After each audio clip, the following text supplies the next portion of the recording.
Abot na gipin sa Bulacan. Kanang nakaito man akong managipaampon sa kuha. Isa po naka linggo dito sa Manila. Nya akong gidala na karon sa Saturday. Ato dan ako sa Bulacan. Mana na ganing ganap.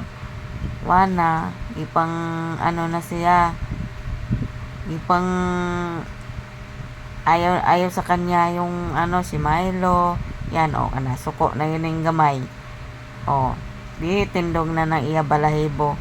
Tapang-tapang mura pong kahadlukan ang lawas.